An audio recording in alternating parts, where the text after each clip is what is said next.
स्वागत है दोस्तों आपके अपने यूट्यूब चैनल एनसीईआरटी जिंदाबाद में। और जैसा कि हम आज जानते हैं क्लास 7th की हिस्ट्री पढ़ रहे हैं और आज का चैप्टर है तीसरा जिसका नाम है दिल्ली के सुल्तान। क्लियर।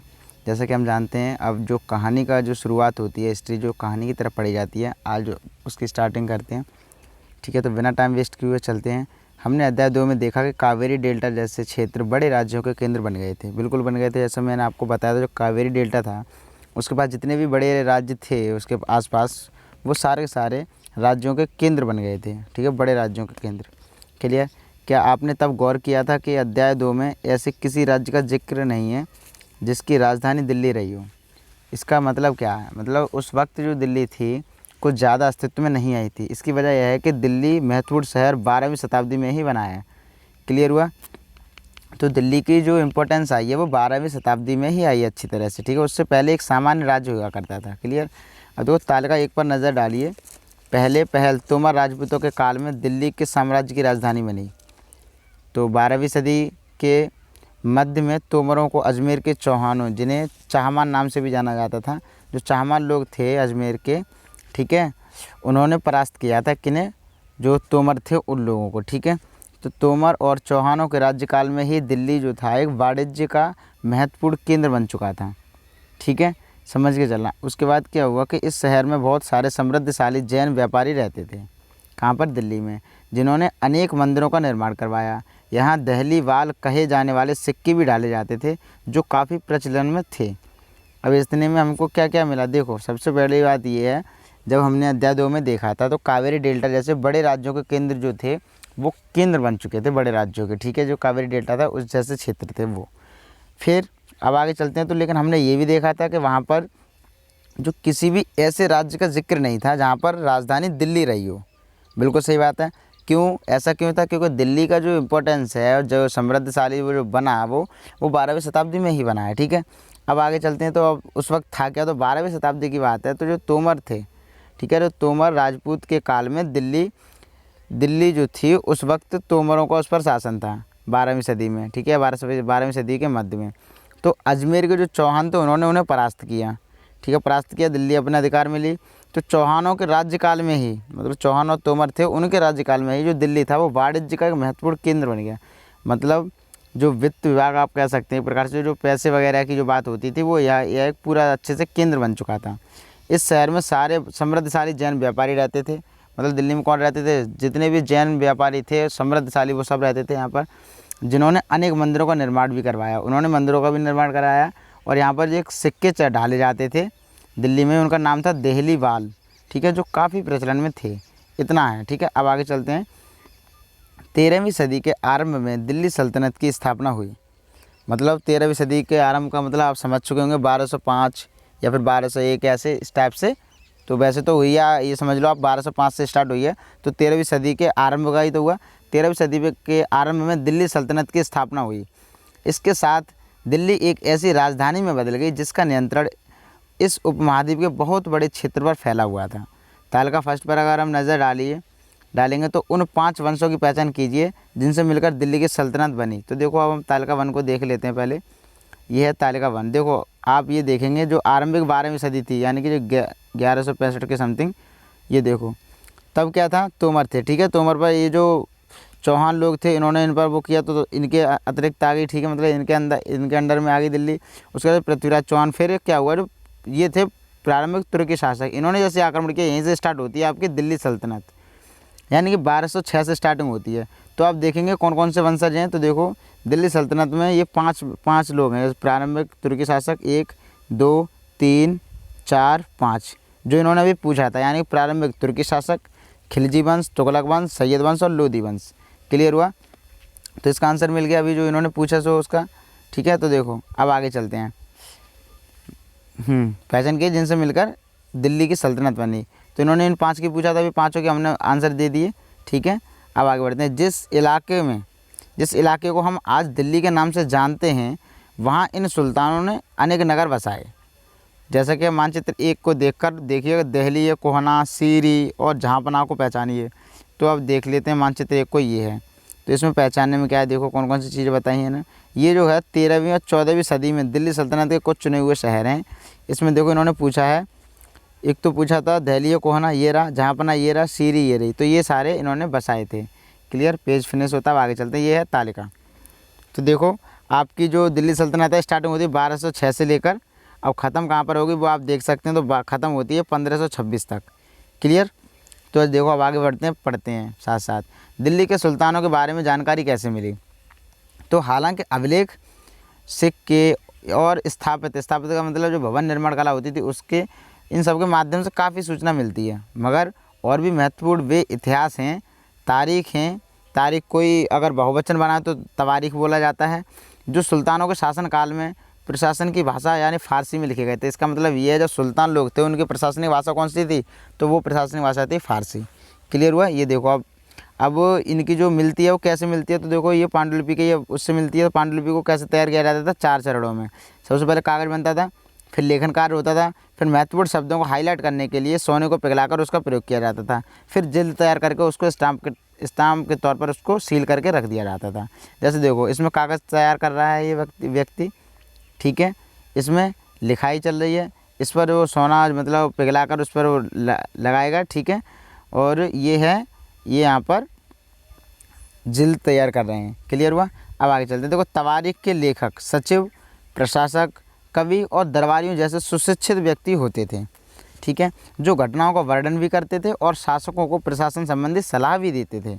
वे न्याय संगत शासन के महत्व पर बल देते थे, ठीक है। अब बात आती है न्याय चक्र क्या था। देखो न्याय चक्र का मतलब इनका कैसा है तो आपको मैं समझाता हूँ। 13वीं सदी के इतिहासकार जिनका नाम था फ़क्र मुदब्बिर, उन्होंने लिखा था कि राजा का काम सैनिकों के बिना नहीं चल सकता, बिल्कुल नहीं चल सकता, और जो सैनिक हैं वो वेतन के बिना नहीं जी सकते। अब वेतन आता है किसानों से एकत्रित किए गए राजस्व से, मगर किसान भी राजस्व तभी चुका पाएंगे जब वे खुशहाल और प्रसन्न होंगे। अब ऐसा तभी हो सकता है, मतलब जो किसान है वो खुशहाल तब रह पाएंगे जब राजा न्याय और ईमानदार प्रशासन को बढ़ावा दे। कहने का मतलब लौट के बात आ वहीं गई, ठीक है। अब कैसे? तो देखो राजा का कोई भी काम है वो सैनिक करेंगे। अब सैनिक कब करेंगे? जब उन्हें पैसा मिलेगा। अब वो पैसा कहाँ से आएगा? किसानों से आएगा, जो किसान कर देते हैं उससे आएगा। अब वो किसान कर कब दे पाएंगे? जब वो खुशहाल रहेंगे, उनकी भूमि उपजाऊ होगी, सारी चीज़ें खुश रहेंगे, खुशहाल रहेंगे, है ना, तभी तो हो पाएगी। अब वो खुशहाल या फिर खुश कब रह पाएंगे, उनकी ज़मीन कब उपजाऊ होगी? जब राजा चाहेगा, राजा उनके संग न्याय करेगा तब। लेकिन राजा न्याय कब करेगा? समझ में आ गए? अब टोटल यहीं से बैक अब फिर चल दो, मतलब राजा कब अपना काम कर पाएगा? जब सैनिक काम करेंगे, सैनिक किसान, किसान राजा, सैनिक, ऐसे करके ये चक्कर बन जाता है। क्लियर हुआ? जैसा कि आज भी हमारे यहाँ चलता है। ये देखो कोई भी सरकार होती है वो हमसे ही कर लेती है, ठीक है, और हम पे लगाती है, ठीक है, ये एक न्याय चक्र होता है। अब देखो ये कुछ और बातें ध्यान में रखें। जैसे फर्स्ट है तवारीख के लेखक नगरों में विशेषकर दिल्ली में रहते थे। पहली बात आप ये याद रखेंगे, जितने भी तवारीखों के जो लेखक होते थे या फिर जो भी मतलब उन्हें लिखा करते थे, कवि, इतिहासकार जो भी थे, वो सारे लोग दिल्ली में रहते थे। गांव में शायद ही कोई कवि रहता हो। अब दूसरी बात जो है वो है वे अक्सर अपने इतिहास सुल्तानों के लिए उनसे ढेर सारे इनाम इकराम पाने की आशा में लिखा करते थे। मतलब अब देखो वो जो लिखा करते थे ये सारी चीज़ें, तो वो क्यों लिखते थे? तो ज़्यादातर लोग इसलिए लिखते थे कि अपने राजा के बारे में लिखेंगे तो वो हमसे खुश होकर हमें इनाम देंगे, वो ढेर सारा, ठीक है, इसलिए। अब तीसरी बात यह है कि ये लेखक अक्सर शासकों को जन्मसिद्ध अधिकार और लिंग भेद पर आधारित आदर्श समाज व्यवस्था बनाए रखने की सलाह देते थे। उनके विचारों से सारे लोग सहमत नहीं होते थे। क्लियर हुआ? अब देखो इसको हम डिफाइन करते हैं। मतलब ये लेखक कहते थे कि देखो जैसे राजा का बेटा राजा, ठीक है, राजा का बेटा राजा ही बनना चाहिए, लेकिन जब भी राजा बने तो एक पुरुष ही बनना चाहिए। ये सारी चीज़ों को ये जो लेखक थे इनको मतलब अपना एक आदर्श समाज मानते थे कि मतलब ये अगर ऐसा रहेगा तो हमारा समाज होगा आदर्श रहेगा। लेकिन इनके विचारों से सारे लोग सहमत भी नहीं होते थे। कुछ लोग ये कहते थे नहीं ये चीज़ गलत है, ठीक है। तो अब आगे बढ़ते हैं। क्या क्या? देखो अभी तो कहानी स्टार्टिंग हुई है, ये समझ लो, स्टार्ट भी नहीं हुई है अच्छे से। अभी तो ये समझ लो आप सिर्फ कैरेक्टर, उनकी थीम पढ़ रहे हैं, कैसे कैसे क्या क्या हो सकता है और आगे आगे क्या क्या होगा, ठीक है। अब आप एक प्रकार से ये समझ के चलो कि ट्रेलर देख रहे हैं। क्लियर? कहानी तो इतनी इंटरेस्टिंग है हिस्ट्री की कि बहुत मज़ा आता है पढ़ने में। अब देखो सन 1236 में सुल्तान इल्तुतमिश की बेटी रजिया सिंहासन पर बैठी थी। सन 1236 मतलब बीच में पहुंच गए हम लोग। देखो 1205 कहाँ और 1236 यानी 13वीं सदी में बीच में पहुंच गए। अब ये मत कहना स्टार्टिंग से चलना। अभी क्या हम लोग एक एनालिसिस कर रहे हैं हर चीज़ का कि कहाँ कहाँ क्या क्या हो रहा था। पूरी हिस्ट्री के बारे में देखेंगे धीरे धीरे, मतलब पूरी दिल्ली सल्तनत के बारे में पढ़ लेंगे थोड़े समय में, ठीक है। तो अब कहीं कहीं से उठाया जाएगा तभी तो पढ़ पाएंगे, वैसे तो बहुत ब्रॉड है कि नहीं। तो अब देखो सन 1236 में सुल्तान बनी थी इल्तुतमिश की जो बेटी थी, जिनका नाम था रजिया सुल्तान। ठीक है, हुआ क्या, उस युग के जो इतिहासकार हैं उनका नाम है मिनाज ए सिराज। उन्होंने स्वीकार किया है कि वह अपने सभी भाइयों से अधिक योग्य और सक्षम थी। मतलब रजिया सुल्तान थी, वो उनके सभी भाई थे उनसे सबसे ज़्यादा सक्षम, वीर थी और हिम्मतदार, सब कुछ अच्छी थी मतलब उनके सभी भाइयों से। लेकिन फिर भी वह एक रानी के शासक के रूप में मान्यता नहीं दे पा रहा था। मतलब वो जो मिनाज सिराज हैं वो ये कह रहे हैं, मैं मानता हूँ कि वो योग्य हैं अपने भाइयों से ज़्यादा, लेकिन मैं ये मान्यता नहीं दे सकता कि वो एक शासक बन जाए। दरबारी जन भी उसके स्वतंत्र रूप से शासन करने की कोशिशों से प्रसन्न नहीं थे। सन 1240 में उसे सिंहासन से हटा दिया गया। मतलब देखो, एक लड़की थी, वो इतनी योग्य थी, अपने भाइयों से भी ज़्यादा योग्य थी, लेकिन उसे क्यों नहीं करने दिया शासन, कि भाई वो एक लड़की है इसलिए। और इतिहासकार भी इस चीज़ का समर्थन कर रहे हैं कि मैं इस चीज़ को स्वीकृति नहीं दे सकता। समझ रहे हो, तो वो चीज़ है, तब ये चीज़ें चरम सीमा पर थी। अब आगे चलते हैं और 1240 में जाकर उसे हटा भी दिया गया। अब देखो, अब बात आती है रजिया के बारे में। मिनाज सिराज के विचार, जो इतिहासकार थे मिनाज सिराज के विचार, वो क्या थे। तो मिनाज सिराज का यह सोचना था कि ईश्वर ने जो आदर्श समाज व्यवस्था बनाई है उसके अनुसार स्त्रियों को पुरुषों के अधीन होना चाहिए और रानी का शासन इस व्यवस्था के विरुद्ध जाता था। मतलब जो इतिहासकार हैं मिनाज सिराज, वो ये कहते हैं कि जो मतलब ईश्वर ने जो समाज की व्यवस्था बनाई है, मतलब वो ये सोचते थे ये जो व्यवस्था बनी है समाज ने बनाई है और औरत को हमेशा आदमी का अधीन रहना चाहिए। लेकिन रजिया सुल्तान स्वतंत्र थी और शासन भी करती थी, तो वो ये कहते थे ये चीज़ गलत है और समाज व्यवस्था के विरुद्ध जाता है। इसलिए वह पूछता है कि खुदा की रचना के खाते में उसका ब्यौरा चूँकि मर्दों की सूची में नहीं आता, इसलिए इतनी शानदार खूबियों से भी उसे आखिर हासिल क्या हुआ। समझ रहे, ये चीज़ है। मतलब खुदा की रचना के खाते में उसका ब्यौरा चूँकि मर्दों की सूची में नहीं आता, मतलब जो खुदा के पास जो एक प्रकार से एक ये कह सकते हैं आप एक नज़्म है या फिर शायरी के टाइप में बोला गया है कि देखो मान लो जो भी है, जो भी ईश्वर है, उसके यहाँ मान लो अगर कोई लिस्ट बनी हुई होगी तो वहाँ पे इसका नाम जबकि आदमियों की लिस्ट में नहीं है, औरतों की लिस्ट में है, लेकिन इसके पास बखूबी और बहुत सारी खूबियाँ हैं, लेकिन फिर भी इसे हासिल क्या हुआ। समझ में आया, ये चीज़ क्या कह रहा है। अब देखो, रजिया ने अपने अभिलेखों और सिक्कों पर अंकित करवाया कि वह सुल्तान इल्तुतमिश की बेटी थी। आधुनिक आंध्र प्रदेश के वारंगल क्षेत्र में किसी समय काकतीय वंश का राज्य होया करता था। आज का जो आंध्र प्रदेश है वहाँ पर एक क्षेत्र है वारंगल, उसमें कभी काकतीय वंश का राज्य होया करता था। उस वंश की एक रानी थी जिसका नाम था रुद्रमा देवी, जिस पर मूवी भी बनी है। ठीक है, साथ में मूवी बनती है, जिसका शासन चला 1262 से लेकर 1289 तक। उसके व्यवहार से रजिया का व्यवहार बिल्कुल विपरीत था।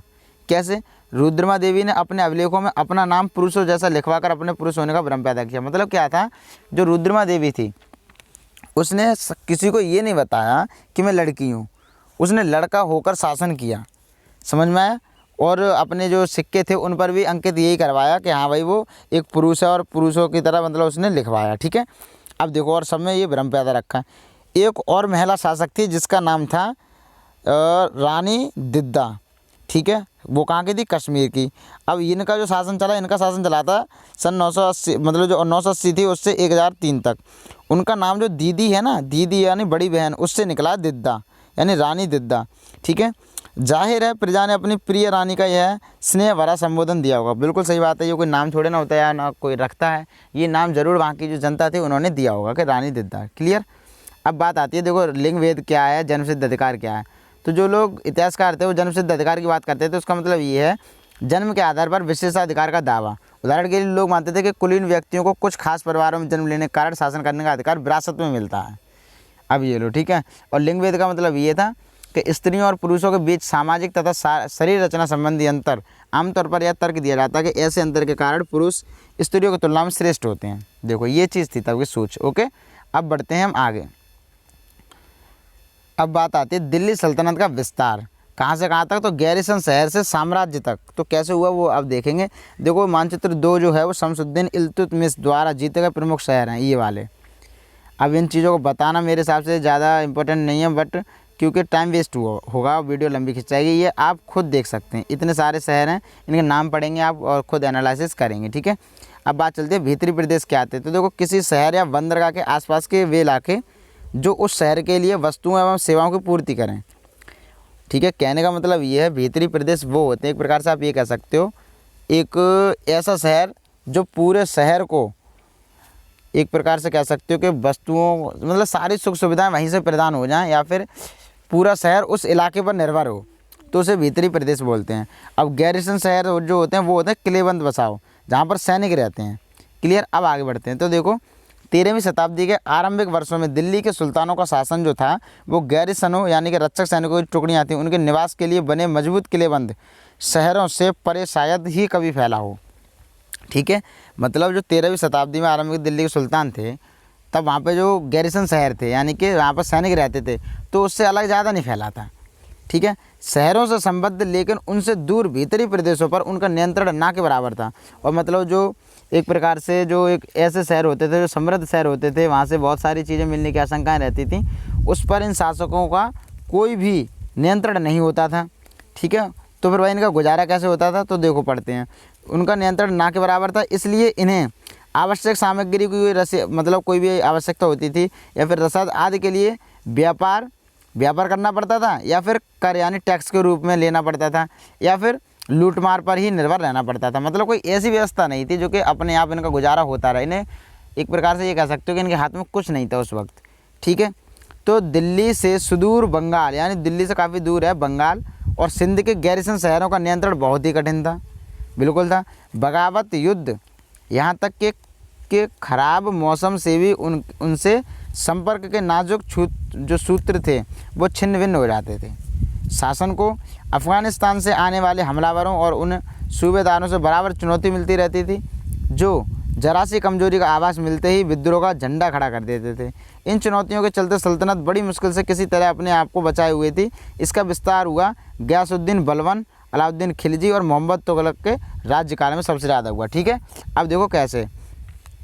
तो सल्तनत की जो भीतरी सीमाओं में जो अभियान चले, उनका लक्ष्य था गैरिसन शहरों से पृष्ठभूमि में स्थित भीतरी क्षेत्रों की स्थिति को मजबूत करना।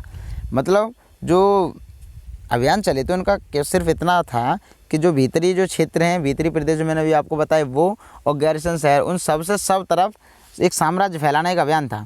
ठीक है, और उन्हें मजबूती प्रदान करना। इन अभियानों के दौरान गंगा यमुना के 2 आब से जंगलों को साफ कर दिया गया और शिकारी संग्राहकों को तथा चारावाहों को उनके पर्यावास से इन सारी चीज़ों को मैं बता सका हूँ। देखो पर्यावास का मतलब, और जो चरावाहे शिकारी संग्राहक, ठीक है ना, इन लोगों को उनका पर्यावास से खदेड़ दिया, मतलब बाहर निकाल दिया। वह ज़मीन किसानों को दे दी गई और कृषि कार्य को प्रोत्साहन दिया गया। व्यापार मार्गों की सुरक्षा और क्षेत्रीय व्यापार की उन्नति की खातिर नए किले और शहर बनाए गए और फिर बसाए गए। क्लियर। दूसरा विस्तार सल्तनत की बाहरी सीमा पर हुआ और अलाउद्दीन खिलजी के शासनकाल में दक्षिण भारत को लक्ष्य करके सैनिक अभियान शुरू हुए। ठीक है, देखिए मानचित्र 3। तो देखो मानचित्र 3 ये है। सैनिक अभियान देखो इस तरीके से स्टार्ट हुए। मतलब देखो दिल्ली में थे सब लोग, दिल्ली से गुजरात पर अटैक हुआ, चित्तौड़ पर, रणथंभौर, और ये हुआ वारंगल, और ये हुआ देवगिरी। अब देखो कैसे, एक था कड़ा से भी यही हुआ।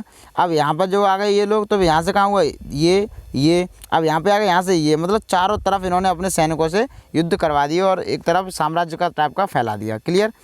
ऐसे अब आगे चलते हैं। तो देखो ये अभियान मोहम्मद तुगलक के समय में अपनी चरम सीमा पर पहुँचा। मतलब सबसे ज़्यादा ये अभियान कब पहुँचा? मोहम्मद तुगलक के शासन में। इन अभियानों में सल्तनत की सेनाओं ने हाथी, घोड़े, गुलाम और मूल्यवान धातुएं अपने कब्जे में ले ली थीं। क्लियर। अब दिल्ली की सल्तनत की सेनाओं की शुरुआत अपेक्षाकृत कमज़ोर थी। बिल्कुल सही बात है। जो दिल्ली सल्तनत की सेनाएं थीं उनकी शुरुआत कमज़ोर थी उन लोगों की अपेक्षा, मगर 150 वर्ष बाद मोहम्मद तुगलक के राज्यकाल के अंत तक इस उपमहाद्वीप का एक विशाल क्षेत्र इसके युद्ध अभियान तक अंतर्गत आ चुका था। इसने शत्रुओं की सेनाओं को परास्त किया और शहरों पर कब्जा किया। इसके सूबेदार और प्रशासक मुकदमों में फैसले सुनाते थे और साथ ही किसानों से कर वसूल कर उन्हें लेते थे। ठीक है, लेकिन इतने विशाल क्षेत्र पर इनका नियंत्रण किस सीमा तक और कितना प्रभावी था? तो आप देख सकते हैं, देखो इतना था, यहाँ तक था। यहाँ से स्टार्ट अगर हम करेंगे दिल्ली से लेकर, ठीक है ना, दिल्ली से अगर स्टार्ट करते हैं हम लोग, तो भी देखो कहाँ तक है, ये यहाँ तक तंजावुर था। देखो दिल्ली से लेकर ये तंजावुर तक, पांड्यन, ये सब था यहाँ तक, ये इतना पूरा ये हो चुका था। क्लियर हुआ। अब बढ़ते हैं आगे। देखो मानचित्र जो है ये अलाउद्दीन खिलजी का दक्षिण भारत अभियान है। जब अलाउद्दीन खिलजी था उसने ये बोला कि जाओ भाई जहाँ तक तुम्हें, मतलब एक इसकी भी एक कहानी है। ठीक है, जो मलिक काफूर था उसने देखा जाके तो यहाँ तक आ चुका था, जिसका इसी चीज़ को बोलते हैं दक्षिण भारत अभियान, मतलब यहाँ तक जब आया तो उसने देखा मलिक काफूर ने कि इधर सब तरफ पानी पानी है, तो उसने कहा कि भाई आप एक प्रकार से, तब उसने उसको बोल दिया था कि आप विश्व विजेता हैं। ठीक है, इसे किसे बोल दिया था? अलाउद्दीन खिलजी को। तभी की बात है ये। ठीक है, इसकी भी एक कहानी है कि मैं आपको अलग से बताऊँगा। ओके, अब बात आती है आगे चित्र 2 की।